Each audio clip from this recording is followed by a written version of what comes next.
when did you start building your own retreats? I think it was when I finished my first teacher training. So you're like all excited about everything you've learned, and you're like, let's share this, it changed my life. And I had a couple friends that wanted to do it too. So that was like 10 years ago. Mm-hmm. And was that in Miami, or was that in Mexico, or where did you do it? I was living in Miami, but we did it in Mexico, in 𝗪𝗂𝗪𝗂. And it was like a lot of our clients coming from Miami, but we had a couple of clients coming from Mexico. And there was this other girl, she was from Guatemala. So it was like a little international crew. And it was interesting because it was a challenging language thing, because like conversations were happening in Spanish and English. Some people didn't speak both. So that was fun, but it was like a nice experience for the first time. Yeah. Yeah, that's part of what I wanted to ask you, because I've had the same complication, being from Miami and now living in Mexico. There's like this, do I do it in English? Do I do it in Spanish? Do I do it in Spanglish? And like, how do you build a community around two languages? So, I mean, that was 10 years ago. How do you feel about it now? Like, how has that evolved? Oh, I definitely mark it differently. Like if the retreat is going to be in English, then I'll set it up like that way for people that want to come and learn English, and people that, not learn English, speak English. But for people that speak both, then they can choose like which one suits them better. But I really haven't tried like a hybrid, like, oh, let's do like a morning class in English and like another one in Spanish. After that first experience, I'm like, okay, we should just like be very clear in what language we're doing everything. And I also think it gives like an opportunity for people to connect if there's like a common language that everyone speaks. Because it's not all about like the activities, like they're also having their own time, like making friends. So in this case, like the people that wouldn't speak English, they were kind of like left out because the majority spoke English, even though the retreat was English, Spanish. So yeah, I definitely would just like keep them apart and say like this is a specific language retreat. Did you decide to like choose one, or do you do both? Because I find that in my experience, I feel like doing everything in both languages is too much for me. So I've had to choose, and that was really difficult. Like the ones that I host mostly, they're in Spanish because my community is in Mexico at the moment, like more actively. But I collaborate in other retreats, and some of them are in English. But yeah, now like doing both, it's like a total different branding, like advertising and how you set up everything. So it's definitely like having two companies if you're going to do it in English and Spanish. Although it's like the same exact retreat, it's a lot of work on the back end. It is. So you mentioned your community now. You're in Chihuahua, right? Yes. Right now. Mm-hmm. And you have Nira. Is it Nira? Nira Yoga, it's one of the schools of the group. And I also have Tierra Yoga. So there's two different schools here in Chihuahua. Mm-hmm. Are they both physical studios? Yes. Mm-hmm. Wow, that's amazing. I love that name, Tierra. It's so you. I know. I was like, oh my God, it has to be that, I love it. So now that you have your own studio, because you didn't always have your studio. So before you were kind of just planning retreats. Yeah, I've never had a studio before. This is something that kind of the pandemic brought into my life. Yeah. So how has having a studio made it easier for you to build community, or has it? Has it made it easier? Yeah, I would say definitely, because there's like already people involved, and there's like friendships within, and like you already have a connection with the people, which is different from a virtual community or from people that just sign up because they were interested in your topic. But I wouldn't say it's like 100% like easier just because you have a studio. I think like the effort of filling up the retreats and the marketing and everything, it's quite much the same. The only thing that I think it's easier in this case is like the local retreats. Like if we do like a 2-day retreat, like close by, those are really easy to sell because we have the local community and people don't really need to plan around traveling or booking airplanes and stuff. So those short retreats are really simple when we have like a local community. But otherwise, it's pretty much the same, I would say. Okay. Wow. I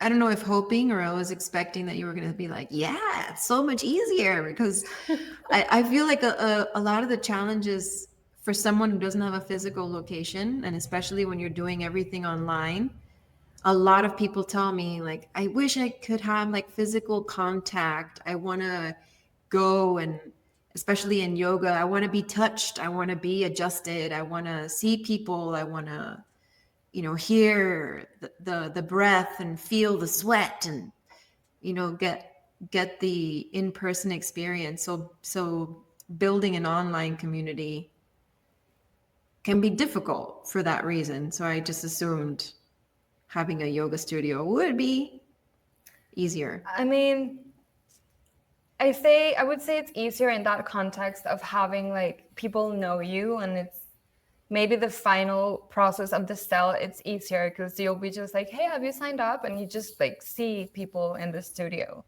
But all the process of sales and marketing and everything, that's where I think it's pretty much the same. Like it has to be as acute and like thought of, to make like the sales process. Also, because when people know you, they sign up last minute. So like you're like trying to, like everyone's like, yeah, because there's like this like familiarity that they know that if they talk to you, you will still open up a spot for them. And when they don't have like that connection with you, people are like a little bit more in advance, booking everything, making sure everything's like on time. So pre-sales for our local community, it's not that big. I would say that's easier with like an external community.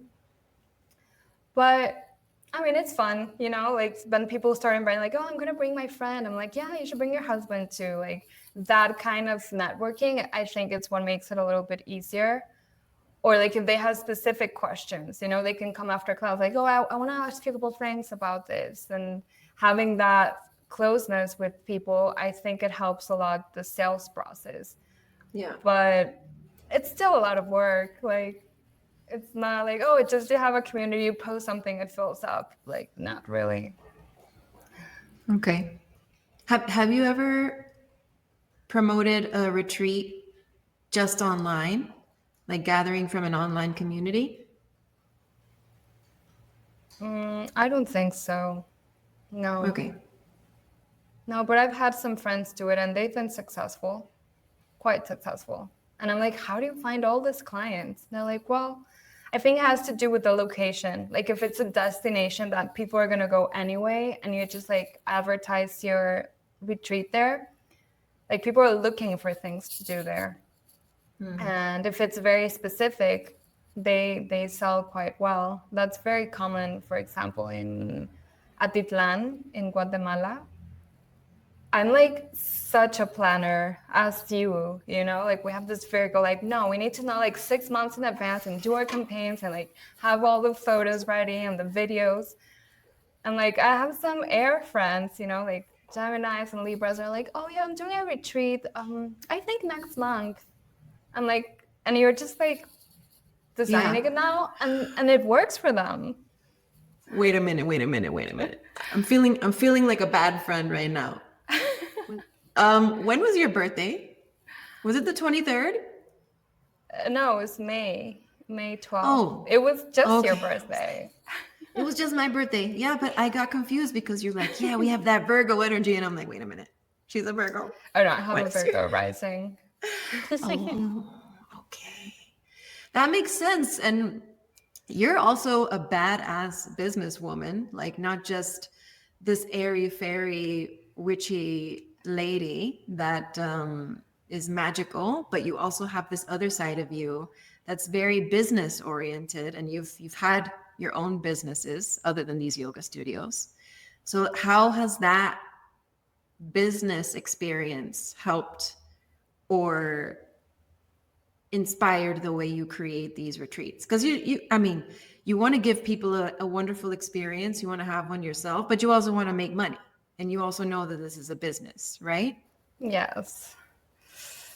I mean, I'm at this point right now where I'm just like trying to follow more like the airy people. You know, planning and having a lot of structure could be heavy. And I definitely see like the fruits that that could bring, because it's consistency, you know, like not just dropping things. And in the long run, of course, it has given me a lot of stability. But when you're in it, doing it with that energy, I think when it's too business oriented, like a lot of the play kind of goes away because you have a goal. And like right now, like my inspiration is like, yeah, we have a goal, but we can move around it, you know, like try to make some time to enjoy. Or I'm like, no, we need to do this. And then like, no, sorry, I don't have time for this. And it's like, yeah, I can have time for that and still have my goal. So it's been a lot of evaluating how I do business and from what space, so that it's also sustainable for my soul, you know, for my play, for my enjoyment.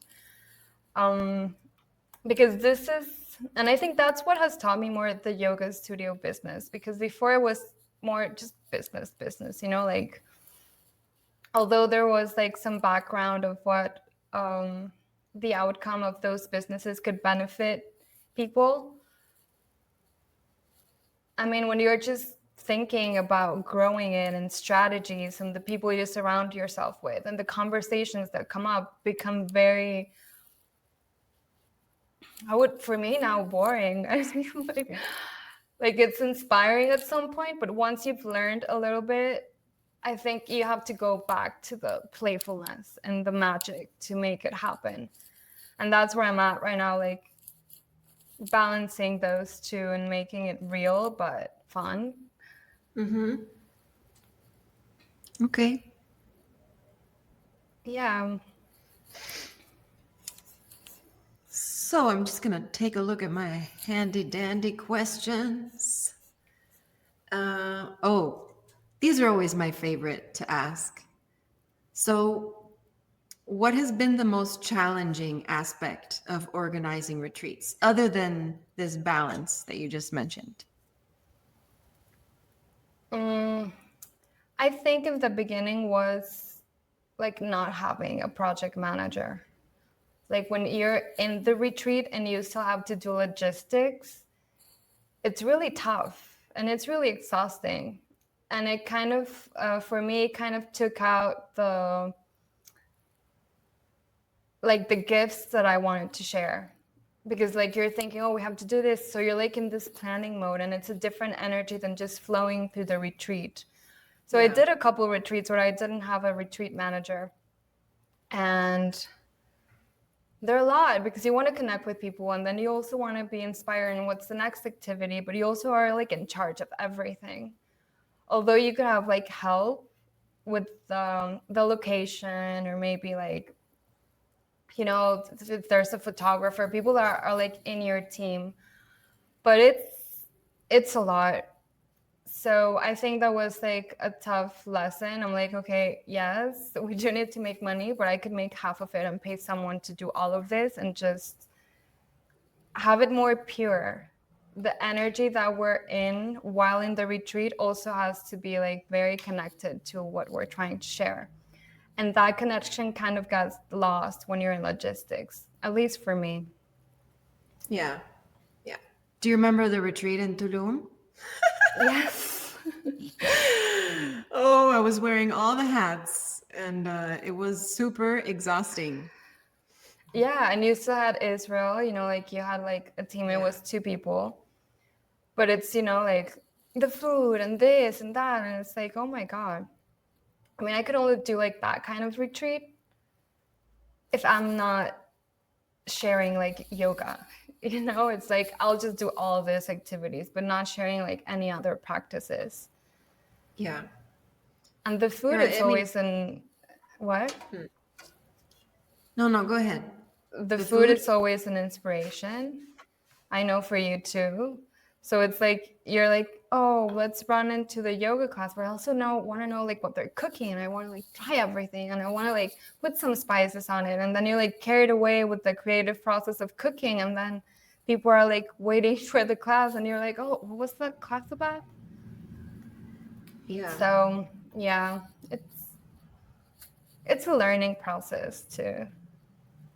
It is. And pricing, I mean, like you mentioned, so back when we did the retreat in Tulum, we weren't thinking about having a project manager or just having someone taking care of all that stuff. We were thinking about, like what's the lowest price I can put this thing at so that people will show up and hopefully we make a little bit of money, but when you're thinking of involving other people, like to pay another facilitator, to pay a photographer, to pay a project manager, you have to, like, your budget has to be bigger. So how did you break?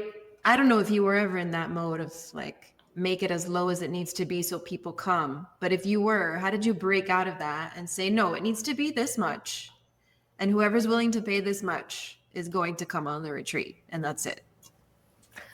I mean, it's a mix of a couple of things. I did learn that destinations are so much easier to sell, like a retreat, a destiny retreat, where people are still going to go on vacation. It's just like part of their trip, like people would book like a 2-week like vacation, and they'll just like put in the retreat somewhere in there. And that for me has really been like what made sense to price well the retreats. Because if it's a retreat that they're just coming for the retreat, people are not willing to spend that much. That's what I've learned. Unless they're in like a deep need of a retreat, and maybe they'll just go to a local one, which also sells quite well. Just to go like to like a 2 or 3 day workshop. But for me, it has been so much easier to sell international retreats, like in cool destinations, because people are like, yeah, if I'm going to spend this amount of money, I'm not going to spend it in my town. Like, I want to spend it traveling. I want to like have a different experience, try different food. And for me, that's been it. Like just choosing like correct destinations where people are interested in going. And then the price, it's not a negotiation. You're like, oh, okay, let's do that. And it's fun. And of course, if your offerings are interesting, people will be like, okay, that's worth it.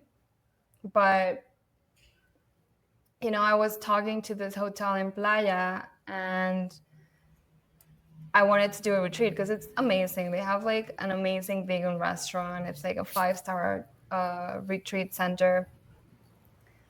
And they're like inviting me to do it there. I'm like, I don't think people from Mexico, from my community, find it so exotic to spend this amount of money coming into Playa. They would spend it to go to Turkey or, like Brazil. And maybe they will spend even double, but not for like a national retreat, unless it's like a very exclusive location, like something that you would have no access unless you go to this retreat, which I don't really know what that could be.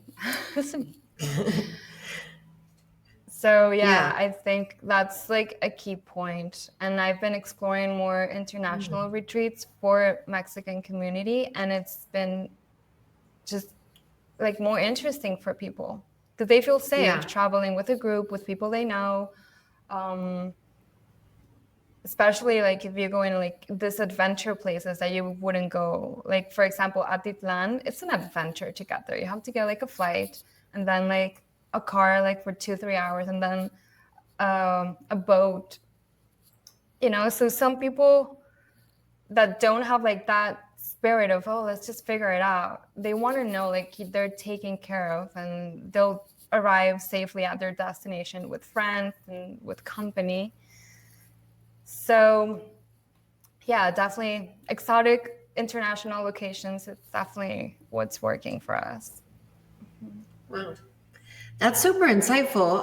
I mean, it makes sense, but I never thought about it before. Most people, for example, outside of Mexico want to come to Mexico. People in the US, people in Canada, Yeah. like they want to come to Mexico. But the people that are here don't necessarily want to be where they've already been and spend so much money, like you said. Like I didn't think that, from my perspective, it was just like, oh, they just don't want to. I never thought they just don't want to here, but they'll do it over there. That makes Exactly. a lot of sense, because everybody wants to explore somewhere new. Definitely. It's Like, super I think exciting. if you're going to invest in like a 5-star hotel or like a very luxurious experience, unless you're always going to that and that's your lifestyle, you're probably going to save it for like another country or like a bigger traveling experience, because the cost is going to be the same. The only thing that really changes is your flights. Mm-hmm. So you rather just like, okay, let's put a little bit more money in that flight and have this whole other experience, and then travel like for another week around that country or that place. That's exciting. Yeah, that's what I've been studying and like in the market. And for Mexico, I think that's definitely the point, unless it's a very, very specific retreat, like for healing something super, super specific. And for that, I think the leader would have to have like a lot of people knowing them and be really out there and kind of famous for people to say like, oh yeah, I'll pay whatever to go to playa. Like Joe Dispenza, he comes to playa, and a lot of Mexicans go, and they pay a lot of money to go to those retreats. But it's because it's like a celebrity already. Yeah. Yeah. Yeah. So where have you been outside of Mexico? We did in Guatemala. We did in Colorado. And that's it. Honestly, the rest have been here in Mexico. But Guatemala was like a very insightful experience. And also like me going to other retreats, like internationally, it's the same for me. If someone invites me to Tepos and I have to pay like that same amount of money, but maybe the retreat is in Costa Rica, I'm like, oh, I'll go to the one in Costa Rica. So it's understanding the free spirit person that wants to have these experiences. Yeah. And how do you deal with, like, okay, you don't live in Guatemala, you don't live in Colorado. Do you have people there that you trust that are helping you organize it, or are you just doing it all online and hoping it works out? Like, that's kind of what we used to do. Yeah. No, I always go to the place before. I get really anxious if I don't know how the place looks like and like what the experiences are going to be like. So in both locations, I had been there before and had like a very similar experience. And that's how I got inspired. Like, oh, a retreat here, maybe I can also host one. And that was just like finding the right people. In Guatemala, I did have a friend, the one that I did the first retreat with. She was working at a retreat center there. So besides all the activities that I had booked, she really did help me a lot with logistics and how we're getting to point A from point B. And also another friend hosted a retreat there, and I went to her retreat.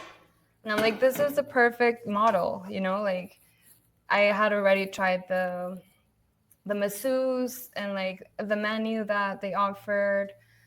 So it was pretty much like going to a retreat was like, okay, I want all the services the same. And it also depends like where it is. Like if there's a lot of talent, Atitlán has a lot of talent for this like wellness. It was so easy to find like very good qualified aerial yoga, because this retreat was like a little bit themed around aerial yoga. And I didn't want to bring the teachers from our studio, because then it would be like kind of the same experience.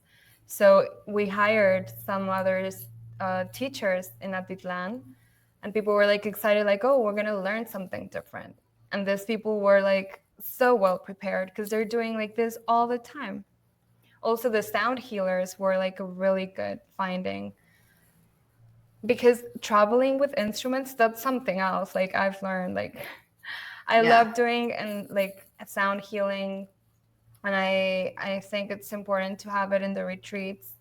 It helps the process, and it's like really harmonious and beautiful. But you know, like you're a musician, like you're traveling with your instruments, they get out of tune if it's too hot, if it's too cold, if it's humid, the like the airport. And the crystal bowls, if they break, I will die. Yes. I will so instead of editing, like, oh, I'm just gonna take 4 crystal bowls, I decided like, no, I would just rather hire a really good sound healer that it's local, that has all the instruments, and then they could bring like the last one we did, there were 3 musicians there, 3 healers, and it was like so powerful.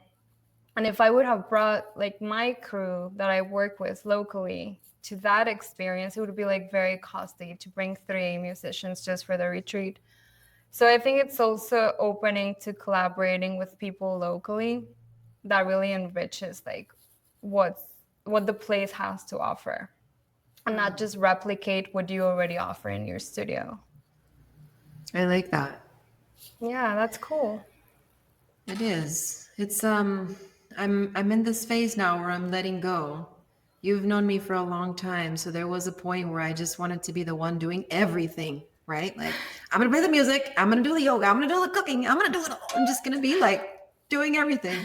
But there is something that feels really special when you have all of these different people in their zone of genius coming together and creating this community vibe. It feels like it feels like a tribe instead of just going to learn from this one person that supposedly knows everything, you know? Exactly. And it's like managing our expectations. Yes, we have like multiple disciplines and we can be good at many things, and yes, we can do everything, but not all at once. Like if you're going to be the yoga teacher in a retreat, then just be the best yoga teacher you can be, and let the cooks and the musicians and the other people really bring that.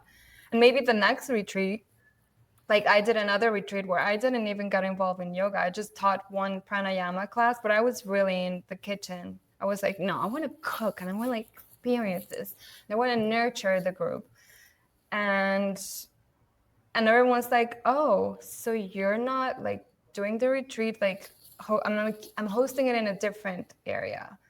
And I felt so happy to just be doing the food.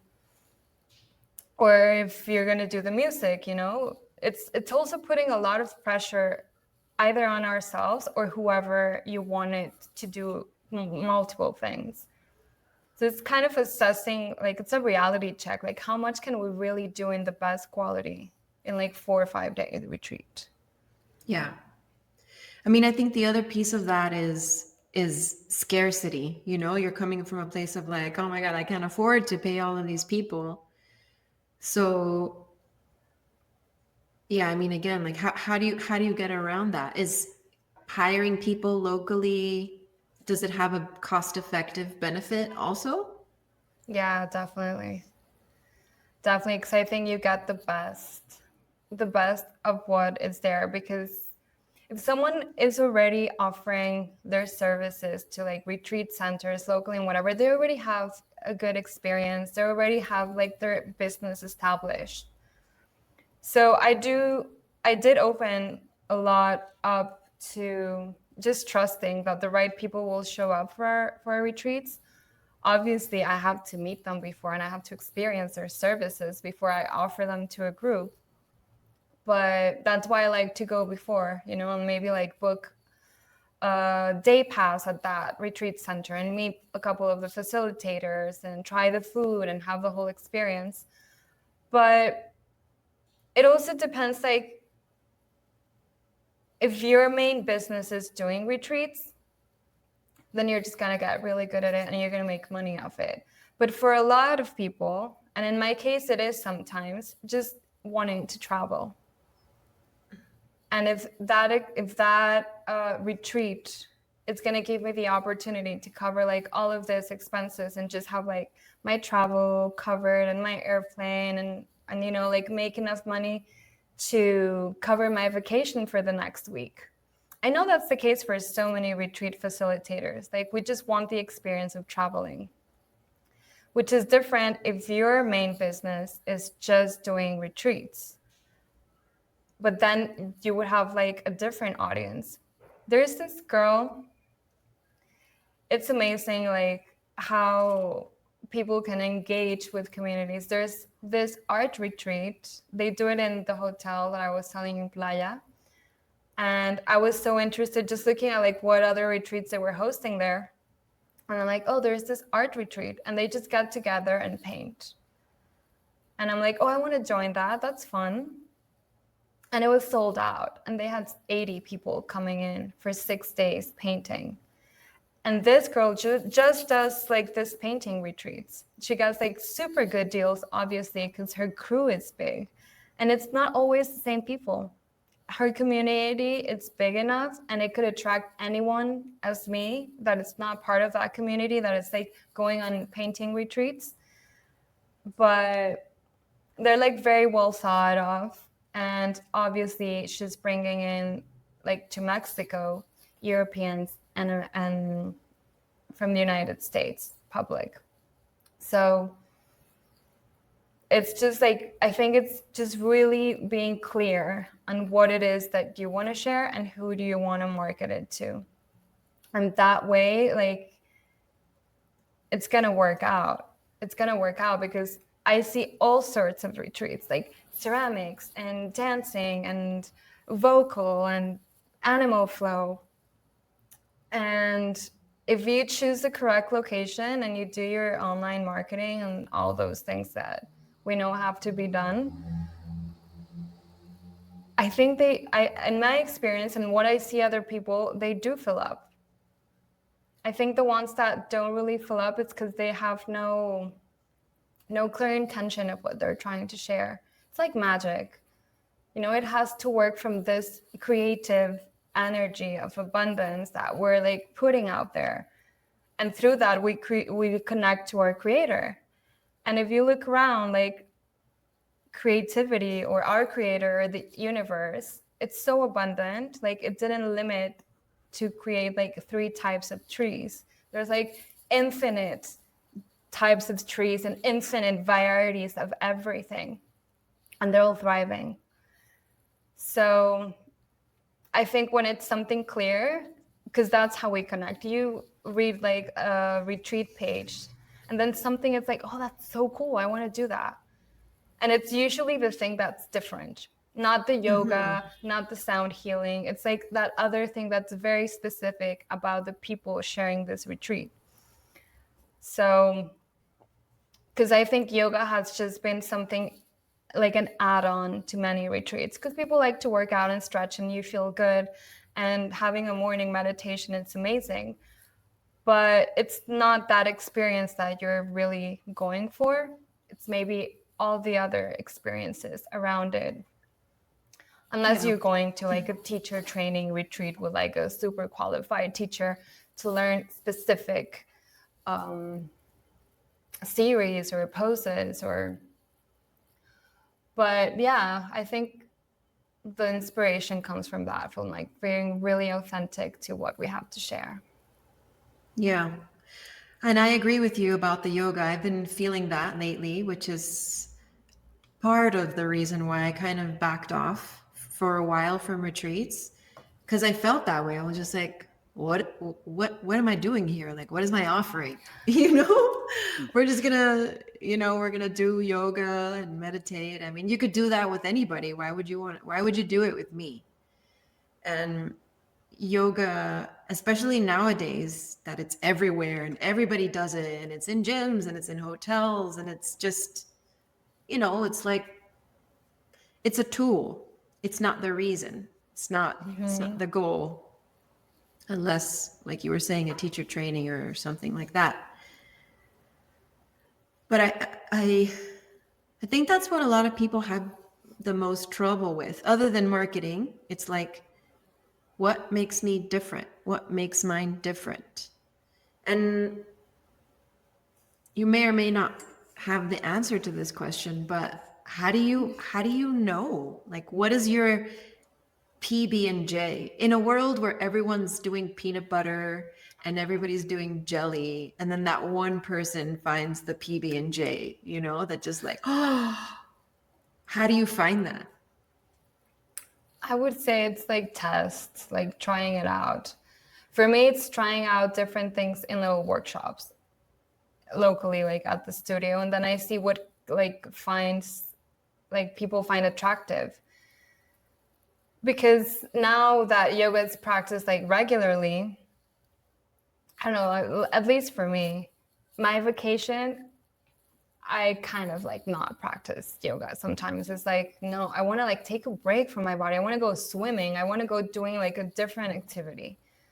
So I think that could also happen to people that just practice regularly. And it could be a motivation, like, yes, because I like it and I like how I feel. But trying out what your community also wants. And if what you find that community wants and it's interested, be very honest if it's something that you can offer. Because then sometimes it could be just like, oh, because they want this, I'm just going to do it. And like, it's also the world we live in, right? Someone reads one book, listens to a podcast, and just like thinks like we think we've acquired all this experience, but no, we just acquired like information. And once you like really execute it, it's not consistent. It's like, it's not really like, oh, like it doesn't go into like real depth.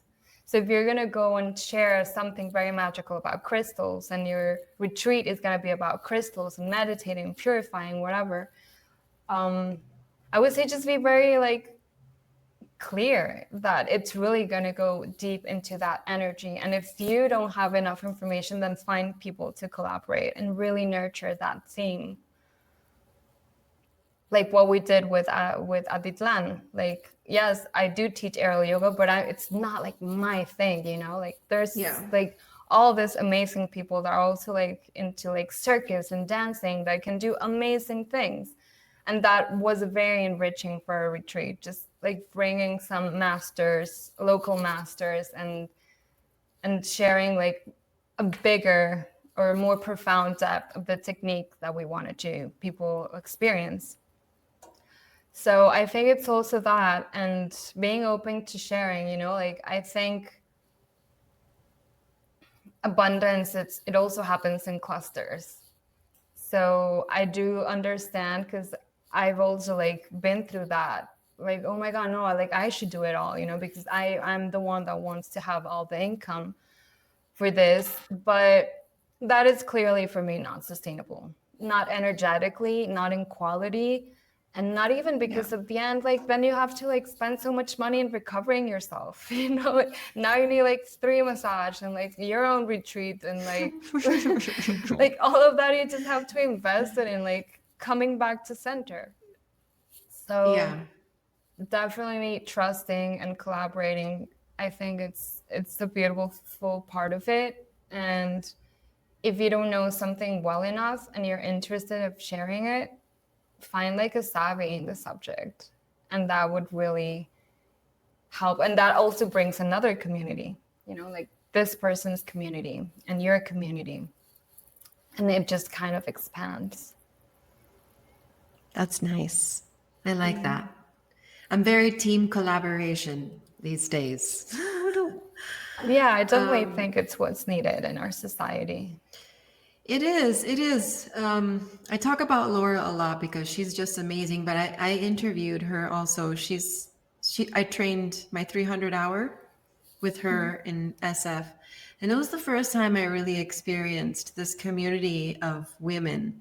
Like, it wasn't just going to one person's training, but I think it was like 6 or 7 different people, and they were all teaching us something different. Like this one did neuroscience, this one did philosophy, she did alignment, and the other one's doing like trauma, and it just like working together, and it felt so magical. And I was just like, yes, this is it. This is what I want. This is what it should feel like. No? Mm-hmm. Yeah, it just really flows through. And that's amazing. Yeah. I'm happy you're like vibing in that energy. And you've always been so good at collaborating. I am better these days. I am much better. I think the learning to release control has been such a struggle for me. Such a struggle. But it feels better when you can just let go and, like I said, let everybody work in their best way and just highlight each person's strength and then bring that together. Exactly. It really and I makes think we can release control when you really trust the people you're working with. That's another thing.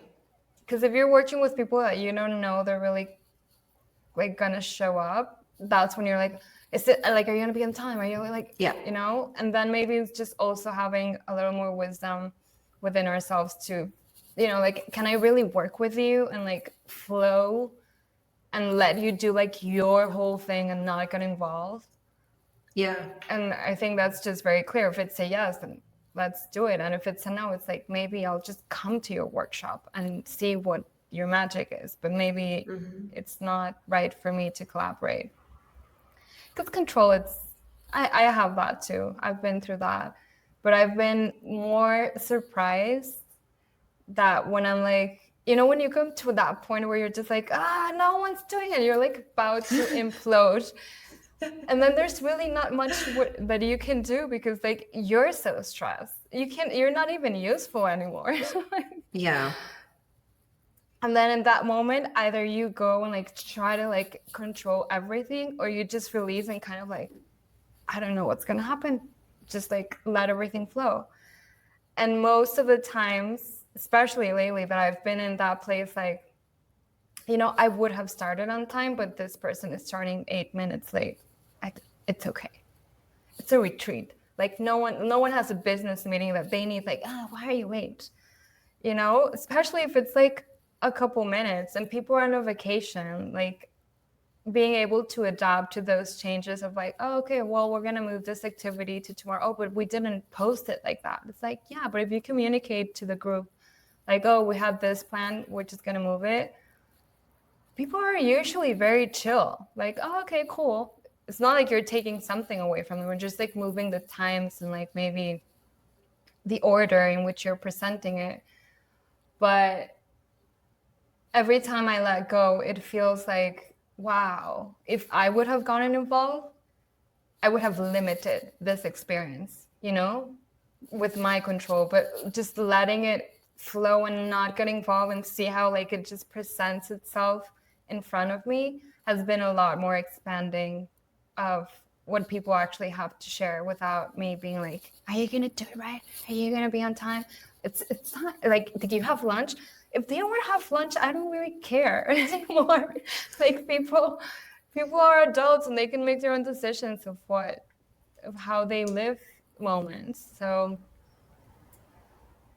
just like be very guarded of the things that you really want to share. And that's also been like, this is like very specific and I'm going to really, really take care of this experience and I'm going to curate everything around it. But the rest is flow. Yeah. Aho. Aho. Yes. Aho. So what advice would you give to someone who wants to start leading retreats, or maybe somebody who has led retreats and they're thinking, what advice would you give, period? I would say just be very clear on what it is you're sharing, like your voice, what it Like, why would people want to come and hang out with you and your offerings? And the other one is collaborate. The more people you have collaborating, yes, you're going to share like the income and you're going to pay more people, but it's going to be so much more professional and you are going to enjoy it more. And if you're enjoying making retreats, it's what's going to make you make the next one, you know, and to keep on going and keep on perfecting. Because if you don't have good experiences yourself in your retreats, then it's, how can you ensure that people are going to have good experiences if you're like not having a good time? And that energy really, like, it really goes out into the group. Like if the leader, it's not like really in the zone of enjoyment, you see it, like you can feel it, you can sense it, and it's like, oh, what's going on? Like we're having a good time, and people coming to retreats. Are we having a good time? Like, are we everyone? So yeah, I think that would be my advice, and I hope more fun retreats come along the way. Yes. Yes, maybe we need to talk about doing something. We've been talking about doing something for a long time, and it just hasn't been the right time. Maybe eventually we'll find the time. Yeah, let's talk about it. I love planning little trips, and although I mentioned like a lot the international retreats, I just want to clarify, like I meant also more like traveling outside of your city. Like maybe in the community in Mexico, like a lot of people do travel locally if it's well priced, obviously, and if the experience is nice. And it's inspiring, you know, and there's so many retreats in Mexico, even with international guests, like leading them. Mexico,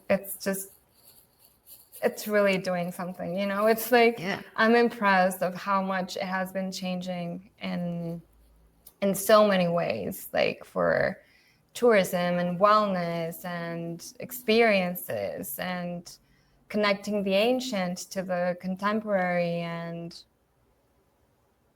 the world wanting to come and visit. So I think there's a lot of potential for that. I think so too. Mm-hmm. There you have it. Mexico is magical. Just watch out for the mosquitoes. This one trying to get me now. Okay, well, I think I've asked all my questions. Is there anything else you want to share? Not really. I just Okay. want to thank you for inviting me, and I hope this inspiration can be useful for people hosting retreats. And I look forward to collaborating with you. I'm so happy to connect again. Thank you, Clau. Bye, everybody.